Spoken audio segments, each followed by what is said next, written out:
Cigaena, ¿verdad? La última especie, que es tiburón martillo, el más pequeño. También le llaman smooth hammerhead, o por la cabeza suave o ligeramente curva, podría ser la traducción, ¿verdad?, al español de este tiburón. A este también se le conoce como tiburón martillo, y aquí pueden ver la dificultad para poder identificar las especies solamente por el nombre común, ¿verdad? Hay un gran tiburón martillo y después tenemos dos tiburones martillos, uno siendo Sphyrna lewini y el otro siendo Sphyrna cigaena, que se llaman de la misma manera, ¿verdad?, con el nombre común. A este no se le conoce como cornuda, sino como sarda en algunos lugares, en algunas regiones, y como hammerhead, o como decía anteriormente, smooth hammerhead, que sería el nombre en inglés para poder distinguirlo de las otras especies. La distribución de este tiburón es también por aguas tropicales, aunque a veces tiene también una distribución en aguas un poco más frías que las otras especies de tiburones. Este tiburón es uno de los más pequeños de los tiburones martillos. De hecho, este tiburón no llega a medir más de 2,5 metros de longitud en general, ¿verdad? Pueden haber sus excepciones, pero es más pequeño que las otras dos especies en comparación. Otro dato interesante, ¿verdad?, es que este tiburón no viaja tanto a aguas oceánicas, sino que prefiere mantenerse a lo largo de su vida cerca de las plataformas continentales y aguas poco profundas o aguas costeras. Y también es común encontrarlo, esto por los hábitos reproductivos, igual que en la especie anterior, cerca de zonas de manglar o estuarios en donde las hembras se acercan para dar a luz. Los juveniles se les ha visto haciendo agregaciones de varios individuos, ¿verdad? Permanecen en una especie de cardumen, de grupo de juveniles, pero cuando son adultos más bien prefieren una vida solitaria y se separan del resto de los individuos del grupo con el que inicialmente comparten la migración o los movimientos latitudinales por el continente. En nuestra región, esta especie está distribuida, como ven, desde la zona norte de Sudamérica, ¿verdad?, hacia el norte de Estados Unidos, en el Atlántico, muy rara vez y en muy pocas ocasiones se le ha encontrado dentro del Mar Caribe, aunque depende de hasta dónde definen el Mar Caribe, ¿verdad? Se puede reportar en Cuba, en Dominicana, en Puerto Rico, pero del lado del Océano Atlántico, no del lado interior del Caribe. Sin embargo, prefiere pues aguas oceánicas abiertas del Atlántico en lugar de entrar al Mar Caribe. En el caso del Pacífico, está reportado en la península de Baja California, ¿verdad?, de México, el sur de Estados Unidos y el norte de México en el Pacífico, así como en la zona limítrofe de Panamá con Colombia y el archipiélago de Galápagos, y luego de Perú hasta llegar a Chile por el lado del Océano Pacífico. ¿Por qué hay esos grandes espacios en la distribución, verdad? Porque pueden ver, por ejemplo, en el Pacífico que tenemos un área en el norte, después tenemos un área en el sur. Puede ser que tenga una distribución continua y homogénea, sin embargo, no hay tanta información, siendo que esta es una de las especies muy raras o menos común de encontrar, y el hecho de que hayan estos espacios en blanco puede no responder a un tema ecológico de distribución geográfica, sino más bien a un tema de falta de investigación, de estudios o de estudios radiotelemétricos que nos indiquen casualmente por dónde se mueven estos organismos. Y esa puede ser pues la razón por la que encontremos estos grandes vacíos en el mapa de distribución. Pasemos a la siguiente diapositiva, por favor, Hamilton, ¿verdad? Para iniciar con una de las características más fáciles de identificar. La cabeza es bastante más curva que las dos especies anteriores. No tiene la hendidura que se veía en Sphyrna lewini, que decíamos en el centro del martillo había una especie de hendidura, Y evidentemente, ¿verdad? El margen anterior del martillo no forma esos 90 grados que tiene el Sphyrna mocarrán, el gran tiburón martillo que veíamos en la primera especie que estábamos viendo, ¿verdad? Entonces ahí ven la característica, dice con un margen anterior curvo y sin la indentación, ¿verdad? Sin la curvatura que tiene en la zona central del martillo, Sphyrna lewini. La aleta dorsal es moderadamente alta y ancha, ¿verdad? No tan curva como el gran tiburón martillo, más bien parecida tal vez a Sphyrna lewini, pero lewini tiene el margen posterior bastante más recto. Esta tiene una ligera curvatura más parecida a Sphyrna mocarrán, pero de menor tamaño, y es redondeada en el ápice de la aleta dorsal, a diferencia de las especies anteriores que tenían más bien mocarrán tiene un ápice bien pronunciado, Sphyrna lewini tiene una curvatura que termina en un quiebre, en un corte vertical, ¿verdad? Que hace la aleta dorsal. Esta tiene una especie de curva que después hace también un margen cóncavo en el margen posterior de la aleta dorsal. El margen libre de la aleta dorsal es bastante más pequeño que en las especies anteriores, y el fin del margen libre de la aleta dorsal está muchísimo antes en el cuerpo que el inicio de las aletas pélvicas, como pueden ver con las dos líneas punteadas de color rojo que observamos en el diagrama. La aleta pectoral puede ser muy parecida a la de Sphyrna lewini, también tienen esa coloración negra.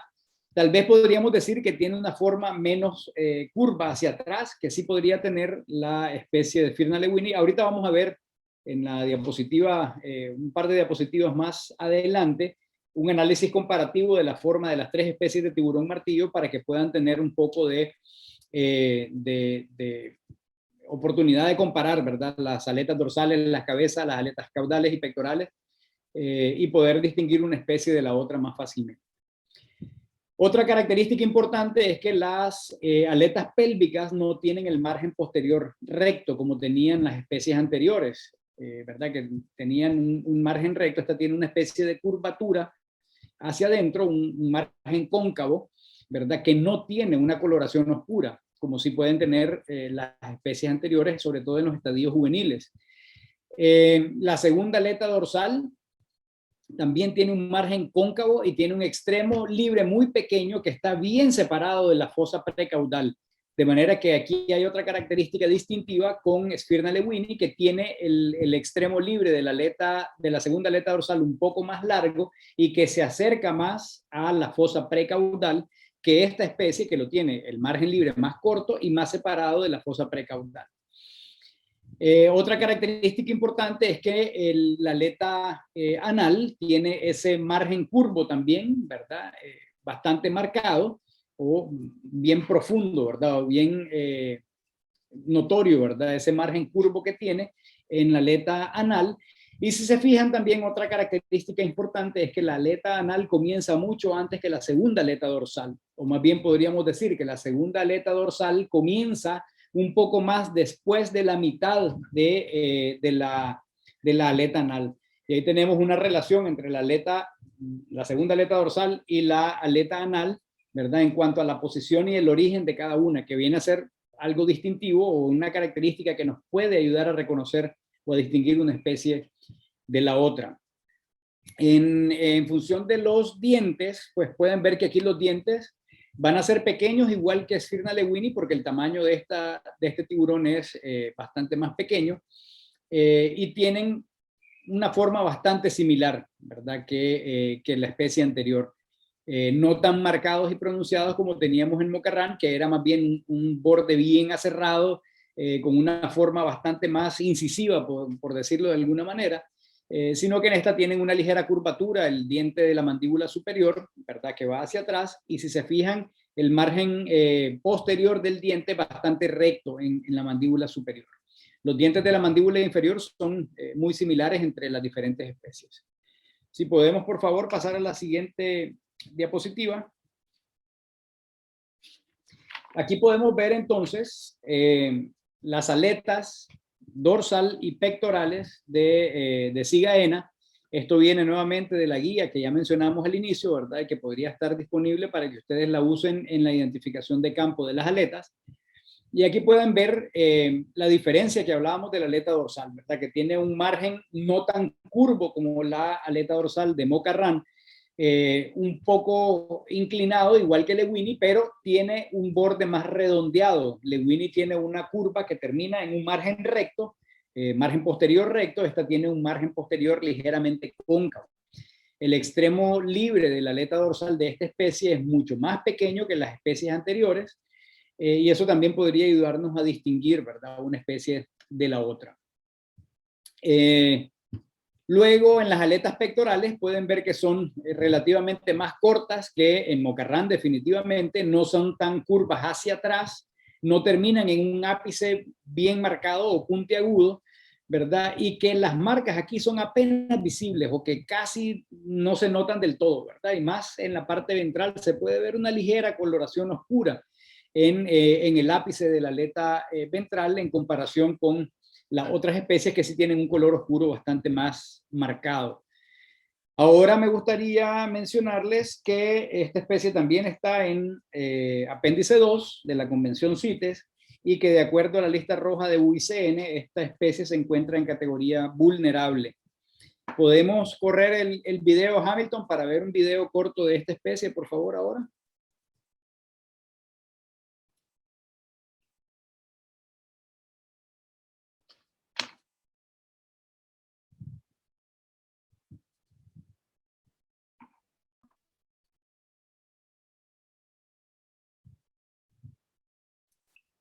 Okay, aquí pueden ver entonces cigaena, pueden ver la curvatura del martillo, ¿verdad? Se ve y se distingue fácilmente.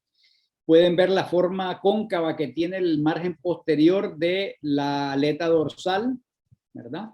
Se puede notar también el origen de la aleta, de la segunda aleta dorsal, ¿verdad? En relación a la aleta anal, y pueden ver que la aleta anal está bastante más adelante del inicio de la segunda aleta dorsal, y que casi no hay la coloración oscura en el ápice de las aletas pectorales, ¿verdad? Que son características que, como ya mencionábamos, nos van a ayudar a distinguir una especie de la otra. Muchas gracias, Hamilton. Entonces, volviendo a la presentación y para cerrar esta parte de los tiburones martillo, podemos pasar a la siguiente diapositiva en donde tenemos las tres imágenes de las tres especies y aquí pueden ver comparativamente las características que hemos mencionado, ¿verdad? En la parte superior tenemos a Sphyrna mocarrán, ¿verdad?, que evidentemente tiene la aleta pectoral bastante más alta, ¿verdad?, y termina en un ápice más puntiagudo que las otras especies, igual que las aletas pectorales que pueden ver son bastante más largas y tienen una forma curva hacia atrás y terminan en un ápice bastante puntiagudo con una coloración oscura.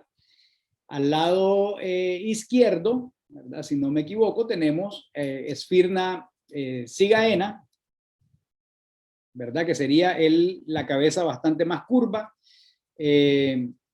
Y perdón, que estoy viendo, sí, cigaena la tenemos a la izquierda y Lewini la tendríamos a la derecha con las características comparativas.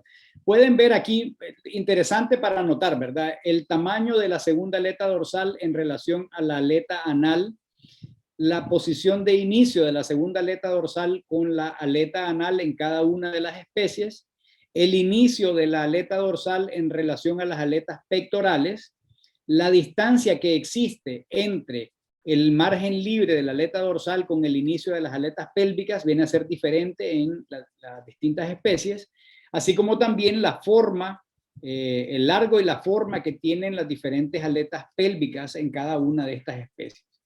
De manera que si lo vemos así, ¿verdad?, comparativamente podría ser mucho más fácil identificar una especie de la otra. Pero insisto, podemos volver a las imágenes de las aletas para poder comparar cuando les toque solamente las aletas de cada una de las especies en relación a las características que están en la guía de Pew. Con eso creo que son las